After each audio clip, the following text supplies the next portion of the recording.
everybody. Welcome to this episode of Mismatch. So, we talk a lot about love on this show, what it should feel like, what you should tolerate, what it shouldn't be, and what happens.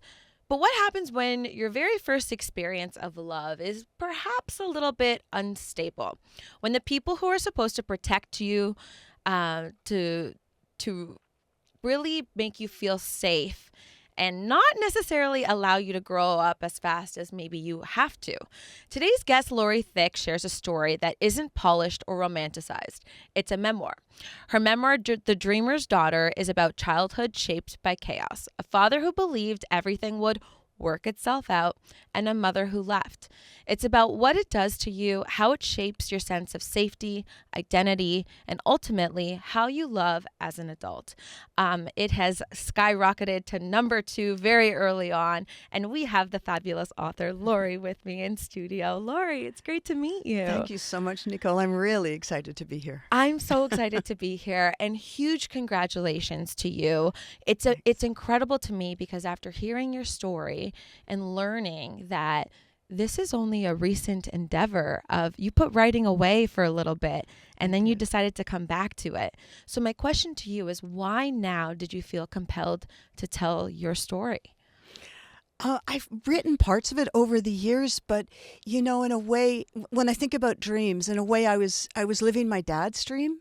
His dream was that I would be an international businesswoman, and I did that. You did, and you are, yes. I did that dream, but he died in 2017, and right after that, I just had to write this book, which I started as sort of an homage to my father, because I'm grateful for the eccentric, unconventional upbringing. I really am. It started that way, but I have a writers group in Paris when I was living in Paris, and we still meet virtually, and they were like, this isn't just about your dad. It's about your relationship with your dad and what it's like to be a young girl growing up in that chaos, and what was good about that. And so a different book it became. That's really interesting. So tell me about growing up in that chaos. What was that like? It's like, it seems like it would have been a beautiful whirlwind. It's so, when I saw you talking about your background, and it seemed from the outside like this kind of life that was totally inaccessible to me. Parents and boyfriends and dating, just all those normal things. We were never like that, and there was a lot of moving around, just a lot. But on the other hand, it was a solid home even when it wasn't. Mm-hmm. Even when we were moving, one year I went to 4 different schools in the year. Wow. But it was still a solid home because my father was there. He was almost always there when we came home from school. And also, through all of it, the insecurity and how are we going to pay furnace oil or how are we going to pay rent, that was our normal. Mm-hmm. So it really did seem like, well, this is just what life is like. So it was never someone asked me earlier on in this little book tour, how did I endure my childhood? And I'm like seriously taken aback. What are you talking about? I had no idea. Yeah. But when did you realize, I guess, then when it wasn't the norm? When did you kind of, or see something or exposed to something when you're like, maybe there's supposed to be a little more stability here? Yeah. It's seeing the families. And I remember one time, I was in grade 11 at that point, standing outside a window, waiting for a school friend, and seeing her family through the window. And I was like, they're around the breakfast table, literally, and the mother's pouring orange juice, and everyone's at the table. And I'm like, oh, that's what it's like.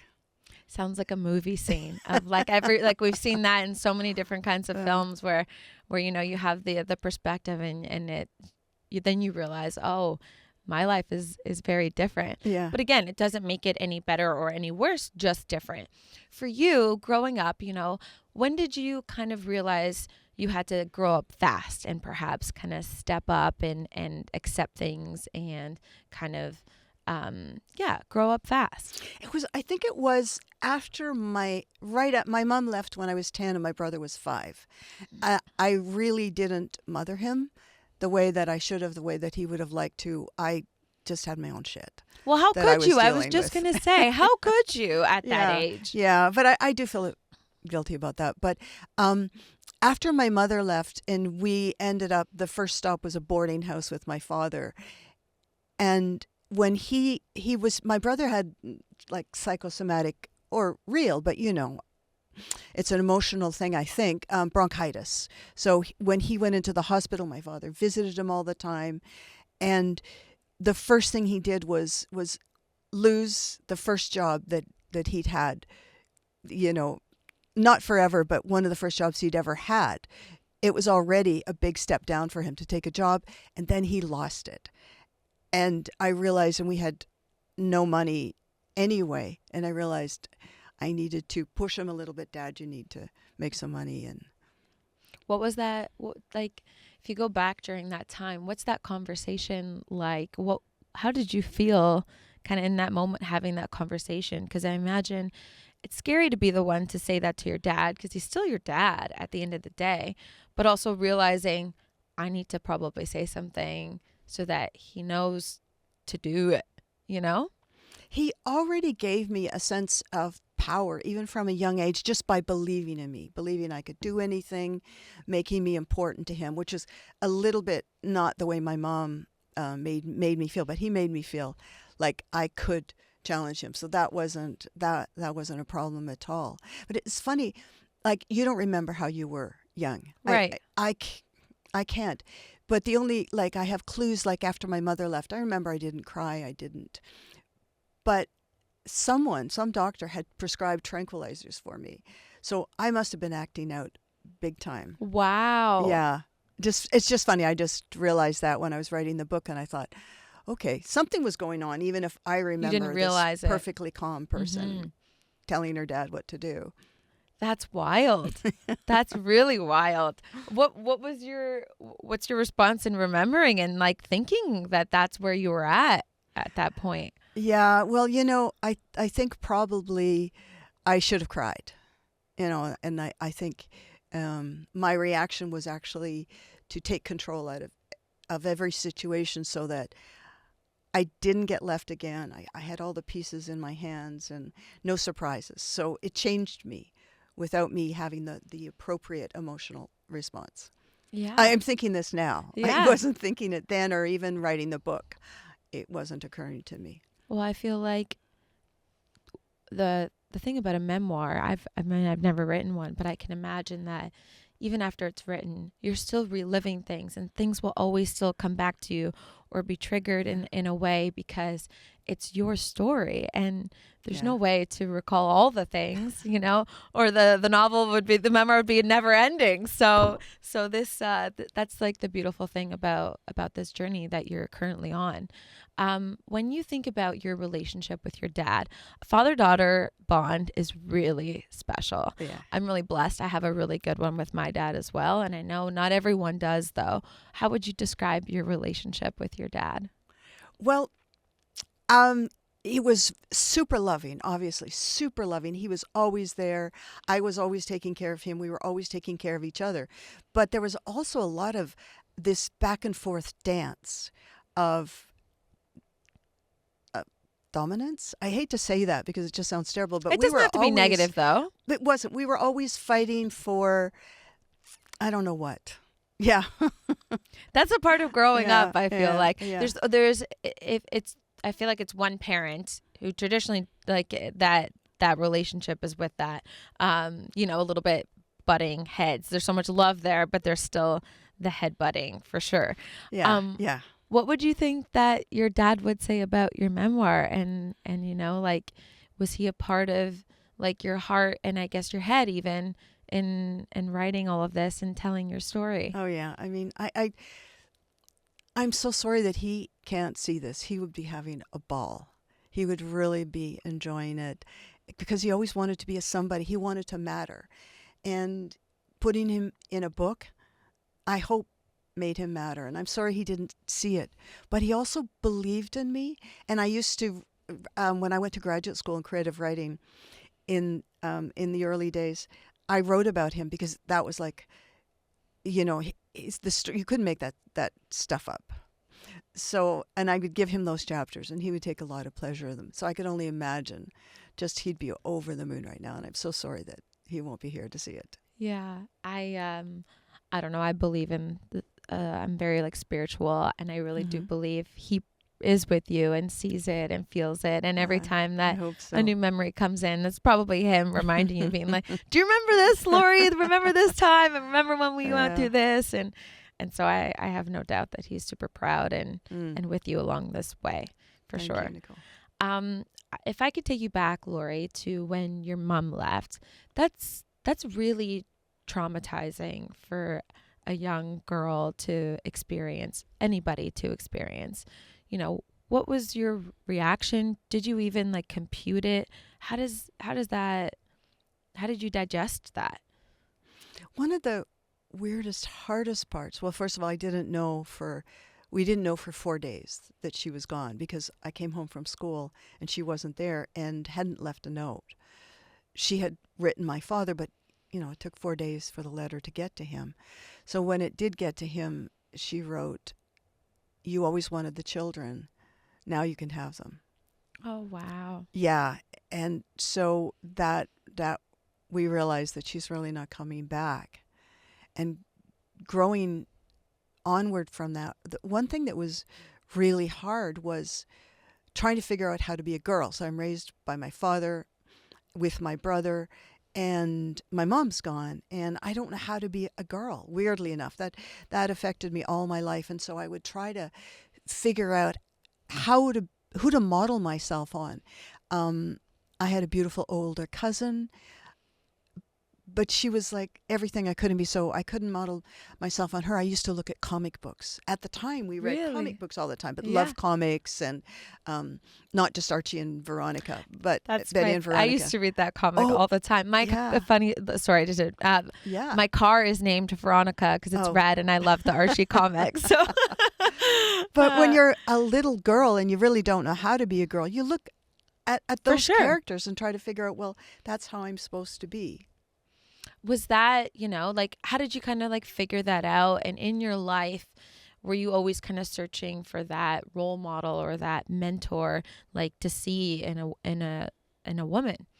Yeah, it's been a huge trend in my life, looking up to women, trying to figure out who I want to be like. And when I was older, when I was at university, I met a journalist who was ballsy and traveled the world and climbed mountains.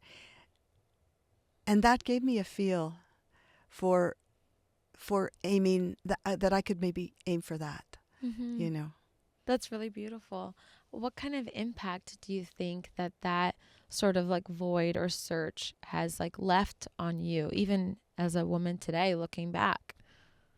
It's still hard to be it's still hard to be feminine for me, or at least maybe I am, and I just don't see it. I feel very masculine. I feel like I haven't quite figured that part out, and I wish I did have it.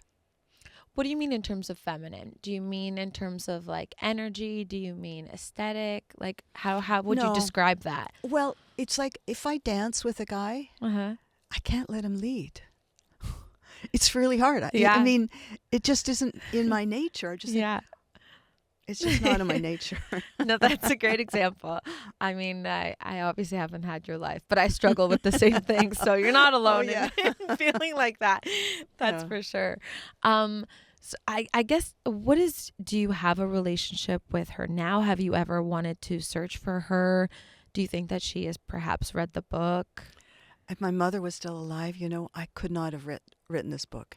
It would have hurt her deeply, even though I tried to be fair. And also writing the book, I understood a lot more about why she left and why, as a woman of her time, she felt like she didn't have the choices, not the choices that we would have to leave differently. I mean, when she left and she moved 1,000 miles away to Red Lake. And that was not the best way to leave us. So I was full of resentment. My brother spent a lot of time with her, and he would visit her during the summer holidays, and that was just a road too far. a bridge too far for me. Yeah. I know I couldn't forgive her. So I couldn't get over that hurdle. Mm-hmm.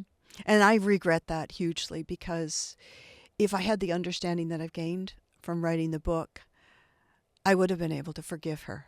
Mm-hmm. I hope there's some sense of peace that you have, though, Yeah. in telling your story, that, you know, like, she knows where your heart is, and I'm sure there's a lot of things she would probably want to say to you too. Yeah, when you don't have those conversations. And I knew when I was with her, I knew how much it hurt her that she had left us, and she'd never forgiven herself for it. So you don't bring up the conversation, why did you leave, Mom? And it's those conversations that would have really helped us heal, but neither one of us wanted to open the subject. It's hard. It's really Yeah. hard. It opens up a whole chapter of life that, where there was so much sadness, and you know, like, it's not easy to ask those hard questions. And also, it's a little bit scary to hear the answer. Sometimes we don't ask the questions, I feel like, because we're so afraid of what the answer is going to be deep down, you know? You're absolutely right. That's it. Yeah. For you, you know, with your brother, and that dynamic, I think, is really interesting too, because early on in this conversation, you said, like, you know, I regret not mothering him. How was that the expectation? Did he rely on you a lot? And how has your relationship changed through the years? Well, first of all, we're somewhat estranged. We contact by email, but we're somewhat estranged. And it was only writing the book that I could understand. In fact, I could see a ton of reasons why he would want to be estranged from me. And I think one of the things I saw is that he was just such a little boy. He was such a little boy, and he got kind of lost between the two tornadoes that were my father and me. And at that, and plus now I have a son, and I just realized that how much a young boy needs a mom. Mm-hmm.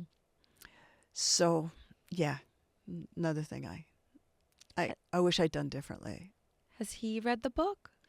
I don't know. I've sent it to him in different drafts. Okay. And I sent the book because it just came out on the 7th. I sent the book this last week. So I don't know.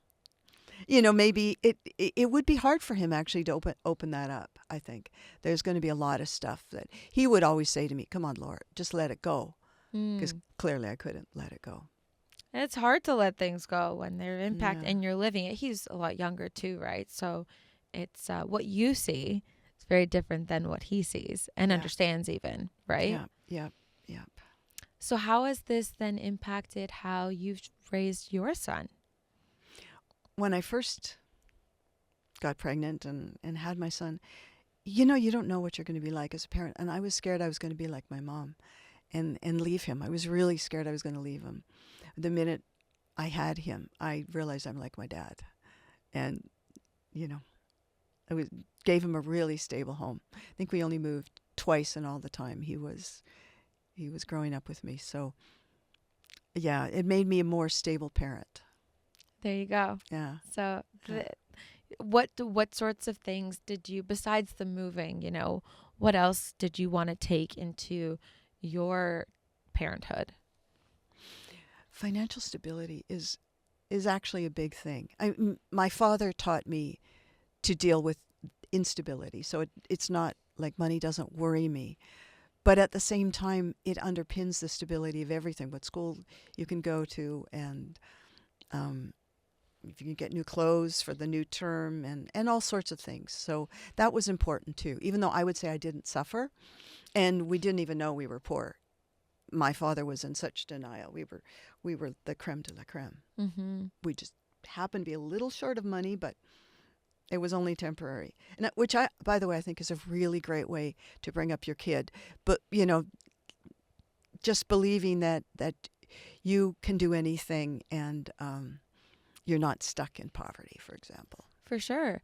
That's everything. This mindset is like a lot of things, right? And Exactly. and deems a lot in terms of not only, I think, like what you attract and whatnot, but also like how you feel, obviously, going through things. And it seemingly your dad was just this like positive, like Yeah. happy-go-lucky person, which is like, you know, I imagine it's like so infectious to be around, and it's so nice to be around. But then also sometimes you want to give him a shake and be like, but reality is not this. Yeah, it's funny, but I would always give him a shake and say, it's not going to work. It's not going to work. I was that voice. Yeah. And that was our dynamic. Maybe that was the power dynamic I was talking to. But maybe twice in his life, he actually, because he was very optimistic and always bounced back. For the business would fail and he'd go into the next big thing. And he'd see it instantly, oh, no, this is my next idea. So, but once or twice in his life, he actually said, I don't think I'm going to make it. When was that, Lori? That was the saddest time of all. And one time it was when he had so many crazy things happen to him, and things quite often, his businesses would literally explode. And it was after, I think it was after he was collecting scrap cars because he was going to make a killing because scrap prices were going through the roof. So he was collecting scrap cars and paying for this great big lot in Victoria, BC. So it was an eyesore in a gorgeous city. So he's paying for this lot. He's got the cars all piled up. He calls the wrecking yard and says, "Okay, now you can come and pick up the cars." And they're like, and they cube them so they can get them on the ferry from Victoria to Vancouver. And they said, "No, you have a 3-month wait for the compactor." And he said, "Well, you can just go rub salt in your ass. I'll do it myself." And he did it himself. He got a bulldozer and he flattened all the cars. But when you do that, the cars, it's really messy.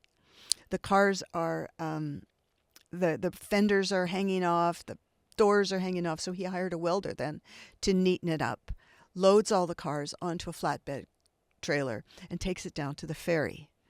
The trailer is going down the long highway from Victoria to the ferry. And as it's doing it, the embers from the welder are catching because of the air. So just as it drives onto the ferry, the whole back explodes in fire. Yeah. My father got a lifetime ban from the BC ferries. Oh my goodness. That is so heartbreaking. Oh my God. And he lost, many of his stories, but I mean, that was a moment, that was one of the moments where he just said, maybe I'm not going to make it. And that was sadder than anything, really. Well, yeah, to see your dad, who is like not that way at all, to come to that point, it's really not good. Yeah. So then, of course, I take the opposite tack. Right. And Dad, don't even think that way. Of course you are. And where do you think do you think you're more like him now in your adult years, or are you still kind of that young girl who was like the realist and staying on track and all of those things? I think I'm a mix because being realistic probably and being, I have to be practical I had a business in Paris, a translation company for a long time. And I think that was behind that, wanting to be that practical person. And now I'm not being practical and I'm following my dream. I mean, this is my dream. This is my exact dream. And this moment is my exact dream. So if I hadn't followed my dream, I wouldn't be here. Well, I feel honored to be a part of the journey and the dream for sure. This to live out this dream now. Why is it especially meaningful to you? This is a life. I did a master's all those years ago because I wanted to be a writer. I moved to Paris to write the great Canadian novel, and then you get practical, and I'm sure a lot of people could relate. You get practical, and you think, no, I got to make money. It's not that I regret it because I don't believe in regret, but I missed a lot of things if I hadn't started following my dreams earlier. What was it for you? What was I'm going to pull this out of the desk and we're going to start on this again because now it feels right to follow my dreams? I did have some financial security. I should have dared earlier, but I didn't until I felt like I had enough of a cushion, and then I could really, really do this. Mm-hmm. I could really do this. I'm not going to use the R word, but we never will use the R word. But the No, R we word is can't. somehow connected to feeling like now I could do it. But I hope people also think that's cool. I could do this after my one career is done and start my second career. Yeah. And that's, I mean, that's my next question is, do you think that now kind of following through with it all and being able to live it out, that this is solidifying this new chapter in your life Oh, yeah.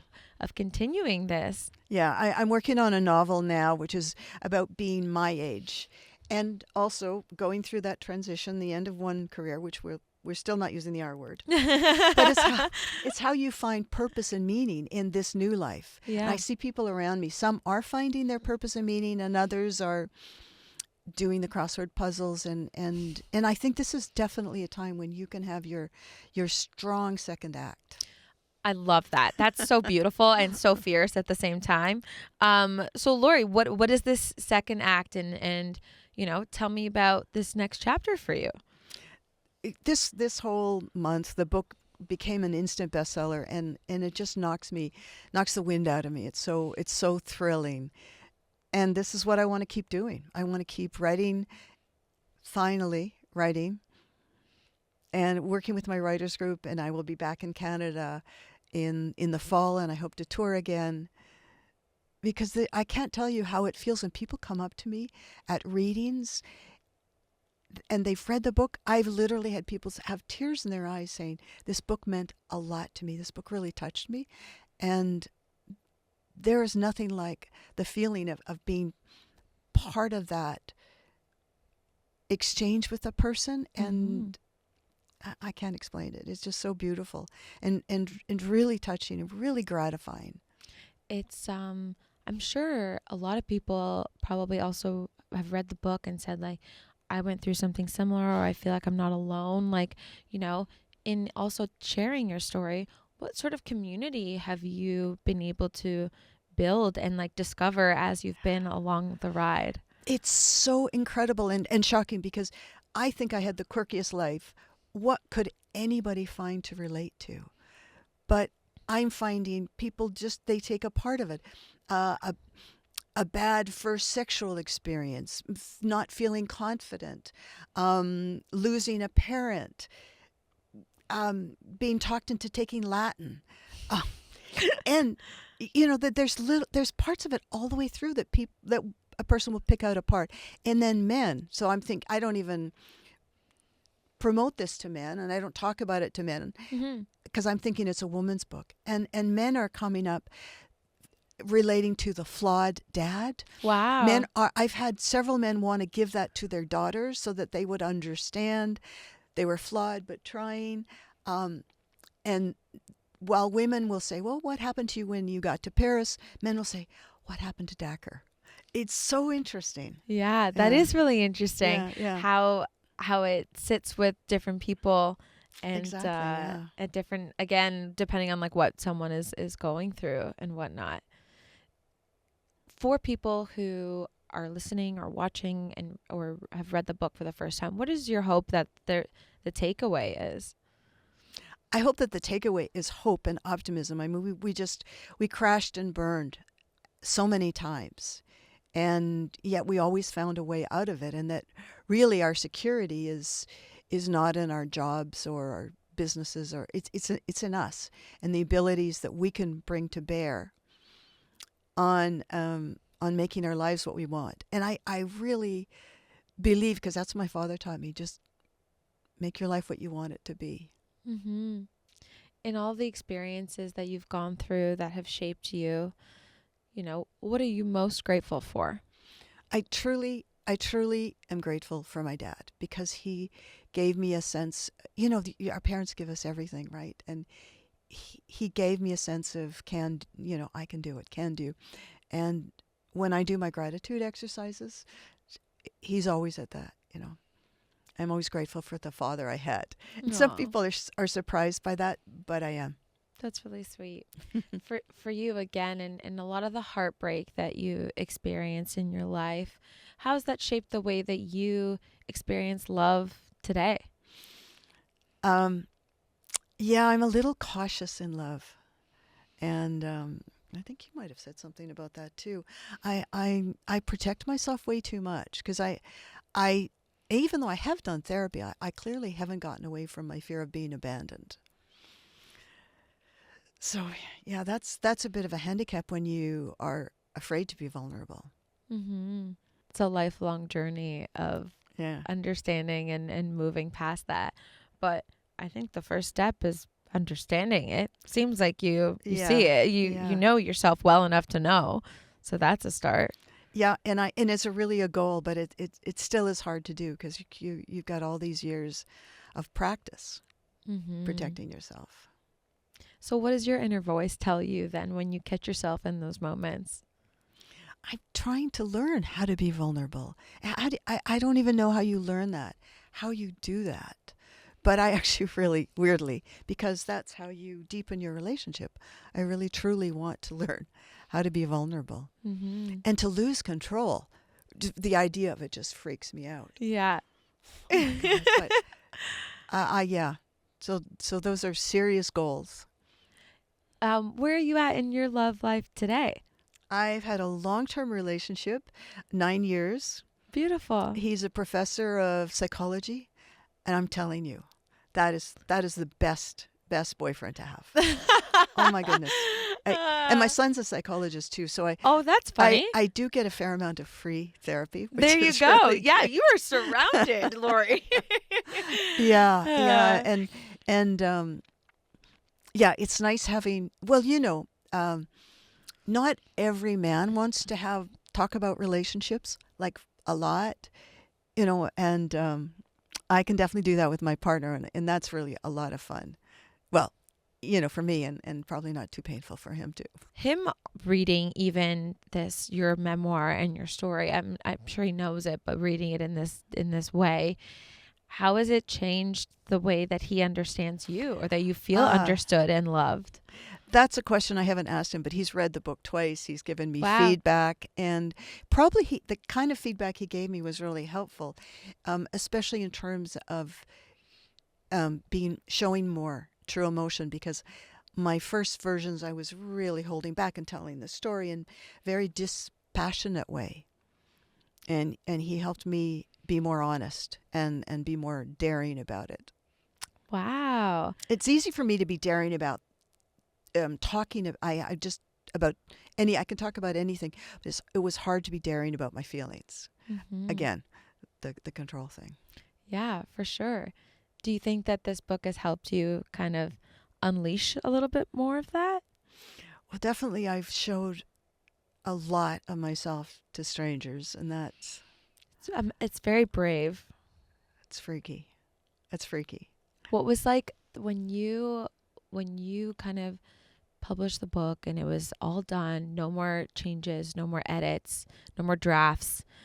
What were you like most afraid or apprehensive for people to read? What part were you the most nervous?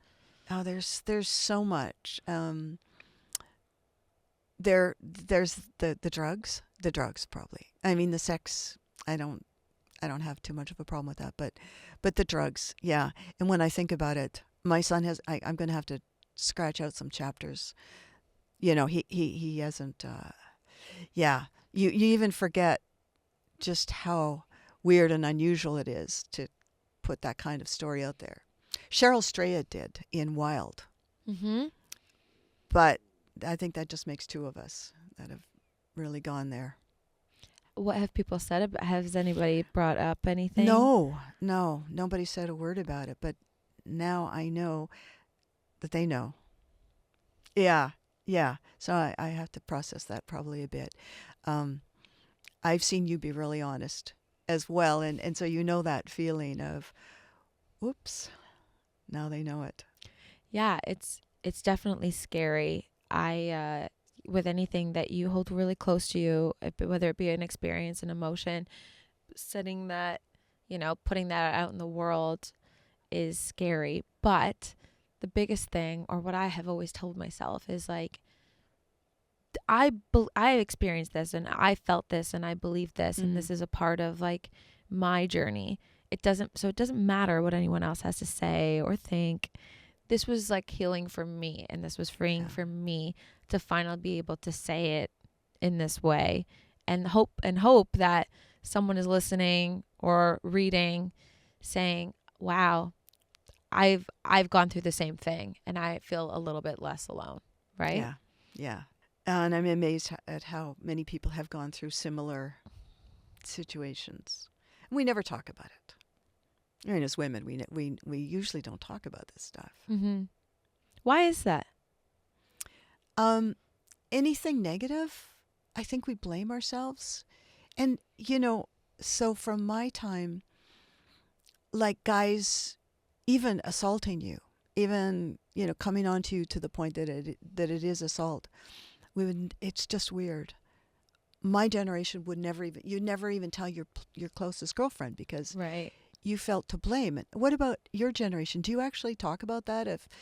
If I think more so. I think even my generation is still a little apprehensive. I think Gen Zers are the new ones that are like able to say it how it is, you know.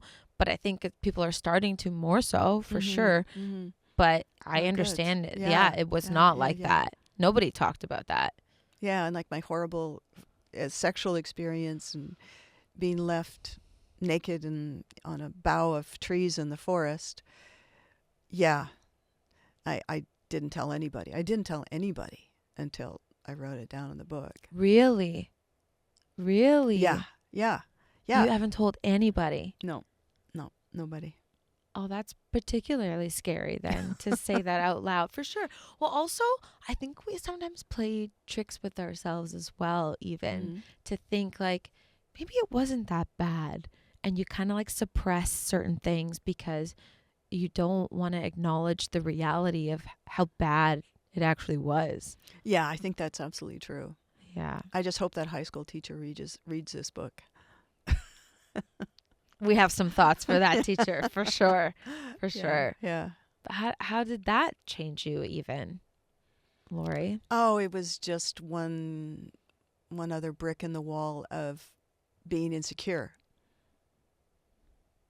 Yeah, so I had two sides. You know, I had my mom leaving and my dad staying. So my dad gave me a huge amount of confidence. And my mom leaving, this is what I think now, gave me a huge amount of insecurity. And I'm always bouncing between those two. You know, I can be super confident, but so easy to take down, you know, a comment, a look. And so it's kind of a weird combination, but maybe we all have that. We all have it based on our own experiences of, you know, everybody's is different for sure. For you, that balancing act, you know, how have you tried to balance that in raising your son? Yeah, you know, my son also has insecurities that I think, and seeing that, I realize how insecurities are just not based in reality. They are possibly genetic. Because there's just no explanation for it. Right. You know, he's such a stellar person, and he's a success and wonderful and kind and handsome. So, yeah, insecurity is just nuts.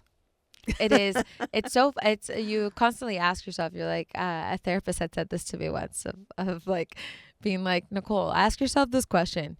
Is that reality though? Like, yeah. How does this thought has no bearing on anything and makes absolutely no sense. So like, ask yourself that question of, is this assumption or this, insecurity based on reality? Because more often than not, it's typically just your brain playing tricks on you. Yeah. So that's a real interesting battle, isn't it? It is. I think that's a lifelong thing though. Mm-hmm. For sure. Yeah, so far it has been.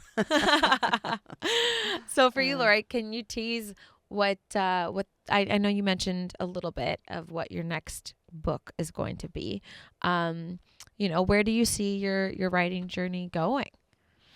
I want to keep writing and Luckily, I'm not a dancer, so I have a much longer career ahead of me. Some people can write a book a year. I'm not that person. How long did it take you to write this? It took me probably 3 years, and I rewrite a lot. I believe in rewriting. Plus, then once you sell the book, well, first of all, your agent has notes for you. Mm-hmm. So that was another round, and she gave me really good notes. Because when you're writing a memoir, it can't just be, if you're famous like Michelle Obama, you can say, I was born and I went to school, and you don't need to have any drama or anything. But when you're an unknown, you have to make sure everything kind of follows and makes sense. So I got my first notes, had to rewrite some more. Then my editor, Adrienne Kerr, was just down the street. She had a lot of notes as well. And we moved chapters around, and we did things like that. So again, so that it made sense and it unfolded the way that it should. Mm-hmm. So there was quite a lot of rewriting as well. Well, so I think with a memoir in particular, when you're so close to something, you also need outside people who are so removed to be able to, tell you, hey, this feels like this should go here, this is missing here, because they're objective in all of it, right? Yeah, and I as I said, I have this writing group, including, they're fabulous. And what is a writing group? Tell me. Oh, it's great. So we write a chapter about week. Anything? No, in whatever our project is. So everybody writes, and we meet once a week. In that meantime, we've all read the chapter, and then we all comment on it. Oh, nice. Yeah, it's really helpful. But so I would come to the group saying, "Oh my God, this is a piece of shit," and that would be a really good chapter. And then I'd come to the group and just proud of myself. I worked really hard on this, and that would be something that they would say, "This is not working for us." Yeah. So either you're leaving too much out, or you're putting too much in. So yeah, it is really interesting. And as per what you just said, it's really hard to tell for yourself what's good and what's not good. Mm-hmm. I wish you all the best, Lori. Thank you so much for sharing your time and your story. And again, please tell people where they can find your book and read. Did you do an audiobook? Yes, there's an audiobook. Okay. And the narrator is I got to choose the narrator. Cool. Who had a voice that I was like enough of a smart alecky voice that I thought was good. So the narrator, she played a small role on Gilmore Girls. Oh, very and cool. She's an award-winning narrator, so I'm pleased with the audiobook as well. That's amazing. That's amazing. And it's out now everywhere, right? It's out now. Amazing. Yep. Okay. Thank you so much. It's been really fun, Nicole. Thank you so much. I really, really enjoyed this.